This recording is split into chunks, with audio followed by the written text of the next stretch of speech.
สบายดีเนาะพี่น้องเนาะเออมื้อนี้ข้าพเจ้าได้มีโอกาสสิมาเล่านิทานสู่ท่านฟังเด้อเออนิทานเรื่องนี้มีชื่อว่าเอ่อเทวดาปะทะกับพี่น้องเนาะเดี๋ยวก่อนสิเราเอาคำก่อนบ้านเฮากันเนาะคำก่อนสอนใจเนาะเพิ่นว่าอย่าสุลงย่อหย่องไปส้มเขาประเทศอื่นเขาว่าอย่าได้ละพี่น้องหนี่ไปหย่องผู้อื่นดีเด้อพี่น้องเด้อเออ เป็นได้จังว่าจังซั่นเนาะคือบางคนเห็นบ้านเพิ่นเมืองเพิ่นเนาะเจริญจังซั่นจังสีมาแล้วมาเว้าโจมตีบ้านตัวเองเนาะโจมตีบ้านตัวเองยังบ่พอยังใส่หายปลายซีเนาะอันนี้บ่ได้เว้าใส่ไผเนาะบ่ได้เว้าใส่ไผเด้อแต่ว่าตามเฮาได้ยินมาจังซี่เนาะแต่ว่าสำหรับข้าพเจ้าเนาะแต่ว่าถ้าเฮาสิอยากให้เป็นบทเรียนก็ควรตำหนิเป็นบทเรียนเนาะบ่ควรสิ มาทำลายชื่อเสียงบ้านเมืองตัวเองยกตัวอย่างเนาะเพิ่นจังว่าอย่าได้ละพี่น้องหนี้ไปหย่องผู้อื่นดีเป็นได้เอามาฟังเลยเนาะก็สมัยตะกี้เนาะประมาณ60-70 ปีหลังเนาะอยู่หมู่บ้านแห่งหนึ่งเนาะพุ่นละทางภาคใต้สารวัตรเนาะก็มีอาจารย์ผู้หนึ่งอาจารย์ผู้นั้นนี่เลาถือศีลกินเจเนาะเออแต่ละมื้อนี่ ก็เฮ็ดทุกสิ่งทุกอย่างตามที่ว่าเพิ่นเรียนมาเนาะเรียนมาแล้วบัดนี้เลาแลถือศีลถือคนในศีลกินในธรรมเนาะสามารถเข้าเฝ้าเทวดาได้เนาะอาจารย์พุ่นน่ะเนาะแต่ว่าข้าพเจ้าสิบ่เอ่ยชื่อเนาะเป็นนิทานสมมุติซื่อๆเนาะมาเปรียบเทียบใส่เนาะเออในเมื่ออาจารย์ในมื้อหนึ่งเนาะในเมื่ออาจารย์เข้าพิธีอยู่นั่นเนาะเพราะว่าเฮือนอาจารย์มันเป็น2ชั้นเนาะมันมี2ชั้นเนาะชั้นหนึ่งสิเป็นหิ้งพระเนาะบ่อนไหว้พระว่าซั่นซะชั้นลุมและบ่อนคนนอนเนาะและชั้นที่2ก็มีบ่อนคนนอนแหละและมีห้องพระห้องหนึ่งเนาะอยู่ในหันนะเออแล้วบัดนี้อยู่มามื้อหนึ่งอาจารย์เพิ่นก็สิเข้าเฝ้าเทวดาเนาะกำลังนั่งถ้ำอยู่เนาะเพราะว่าเวลาเข้าเฝ้าเทวดานี่ใช้เวลาหลายมื้อหลายชั่วโมงเนาะเพื่อสิเข้าได้เนาะเออพอดีในระ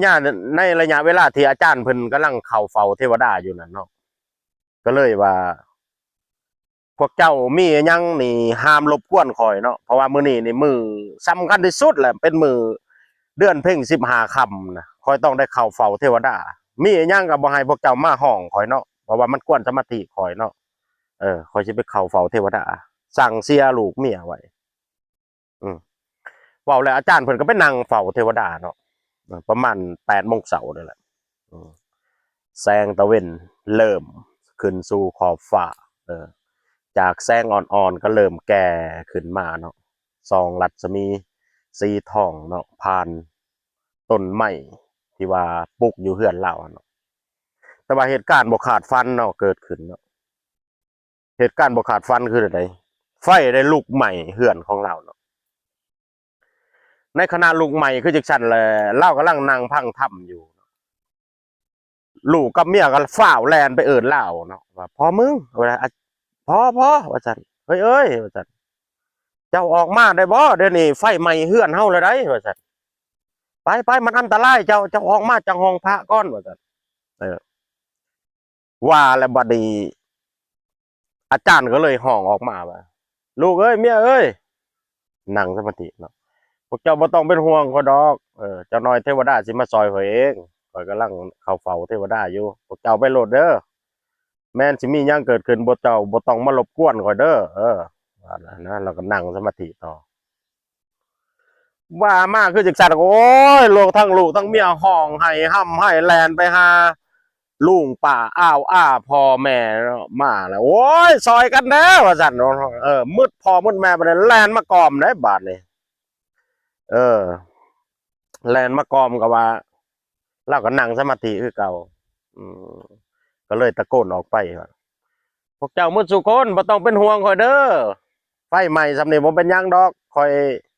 ถือศีลกินเจมาบัดนี้เทวดาสิซอยคอยเองพระเจ้าซะโอ้ยทั้งลุงทั้งป่าทั้งอ้าวทั้งญาติพี่น้องก็ห้องให้ห้ำให้เป็นห่วงเนาะ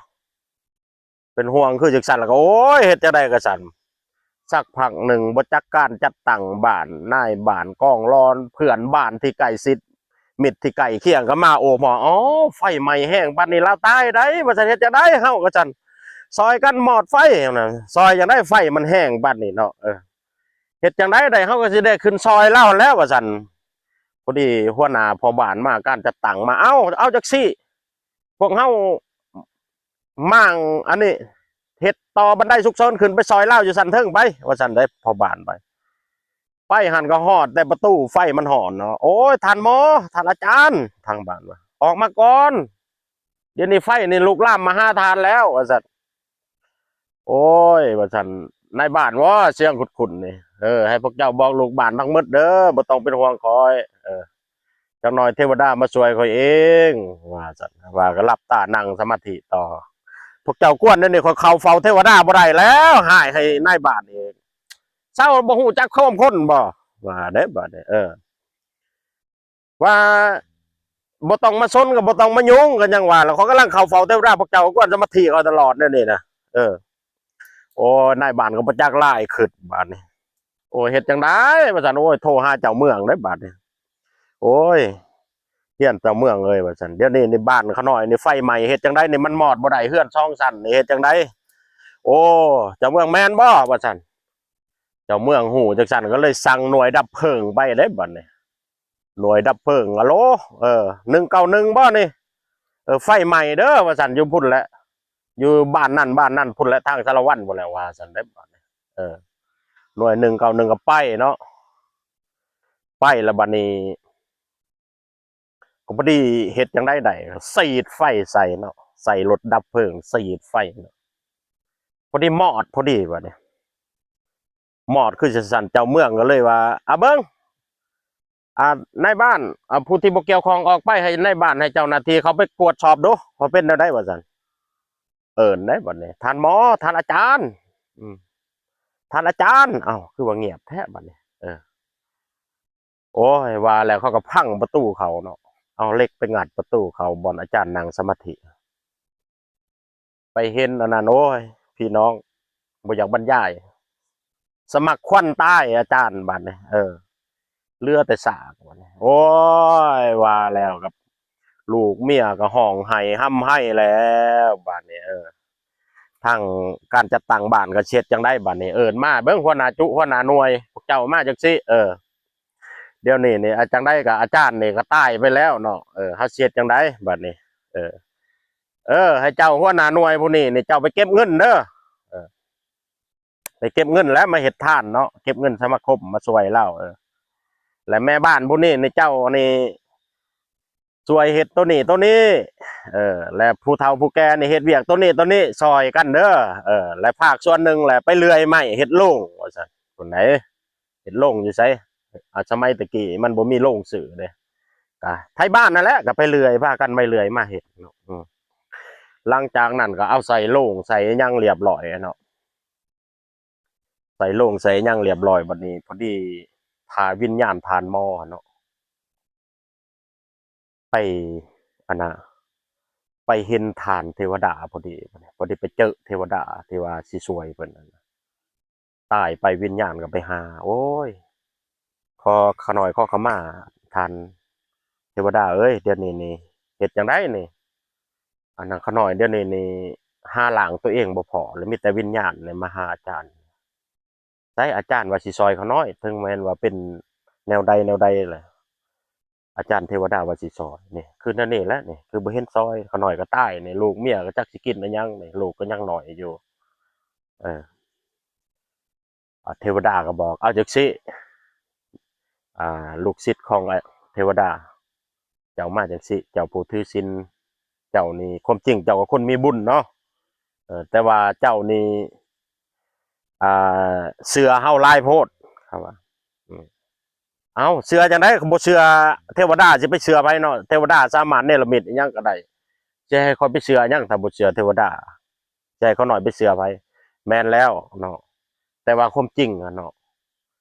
ถึงแม่นว่าเทวดาหรือว่าผู้ใดก็อย่าที่สิช่วยเจ้าเนาะถ้าว่าเจ้าบ่เอาโตเจ้าเองให้หลุดพ้นจากความอันตรายเนาะคอยก็ซอยเจ้าบ่ได้เทวดาว่าจังซี่ได้อ้าวเอาเจ้าล้มกับคอยตอนคอยมาเฮียนกับเจ้าว่าให้คอยนี่ภาวนาเอาศีลหาเทียนคันหามาบูชาเจ้าแต่ละมื้อบ่จัก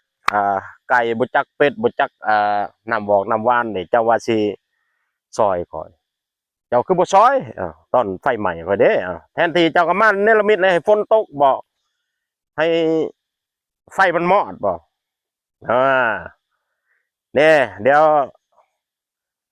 อาจารย์สิอธิบายเจ้าไฟเด้อสิทธิ์หักเด้อจังได้ก็อย่าบัดนี้เทวดาก็พาวิญญาณ